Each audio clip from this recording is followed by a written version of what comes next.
पिछले appraisal cycle में मेरी कंपनी में एक इंटरेस्टिंग सिचुएशन हुई। एक एम्प्लॉय को 35% सैलरी हाइक मिला और उसी के साथ उसी की टीम में काम करने वाले एक एम्प्लॉय को सिर्फ 7% इंक्रीमेंट मिला।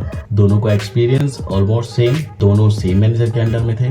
तो फिर सैलरी हाइक में इतना डिफरेंस क्यों? आज मैं आपको एक एचआर इनसाइडर की तरफ से बताऊंगा company salary hike actually decide कैसे करती है। क्योंकि बहुत सारे एम्प्लॉयज को लगता है सैलरी हाइक सिर्फ मैनेजर की मर्जी से होता है, but reality is different. Step number 1, performance rating. सबसे पहला फैक्टर होता है परफॉर्मेंस रेटिंग। हर कंपनी अप्रेजल साइकिल से पहले अपने एम्प्लॉयज को एक रेटिंग देती है। Example, top performer, above average, average और लो परफॉर्मर। और हर रेटिंग के साथ एक फिक्स इंक्रीमेंट रेंज होती है। Example, top performer 20 to 30% of hike, average performer 5 to 10% of hike. इसलिए अगर आपकी रेटिंग स्ट्रांग नहीं है तो सैलरी हाइक ऑटोमेटिकली लिमिटेड हो जाती है। Step number 2, company budget.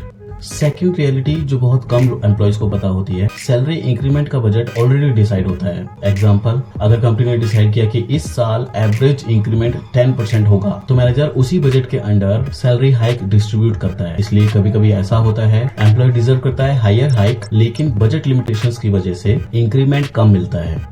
Step number 3, market salary benchmark. Third factor होता है market salary benchmark. HR team regularly market salary data को एनालाइज करती है। अगर मार्केट में आपके रोल की सैलरी ऑलरेडी हाई होती है तो इंक्रीमेंट लिमिटेड हो सकता है, और अगर कंपनी को लगता है एम्प्लॉय मार्केट से अंडरपेड है तो कभी कभी बिग सैलरी करेक्शंस भी हो जाती है। एम्प्लॉय क्रिटिकलिटी, एम्प्लॉय की importance in the organisation. Simple language में, अगर एम्प्लॉय कंपनी के लिए क्रिटिकल है तो कंपनी उसको रिटेन करने के लिए हायर इंक्रीमेंट देती है। एग्जांपल के लिए rare skills, client facing roles और high performance employees.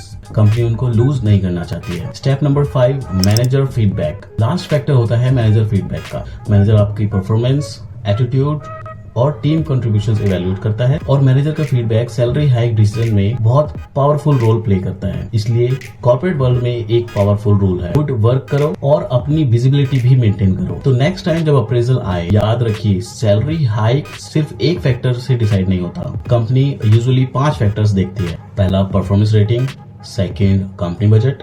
Third, market salary benchmark. Fourth, employ criticality. Fifth है मैनेजर फीडबैक।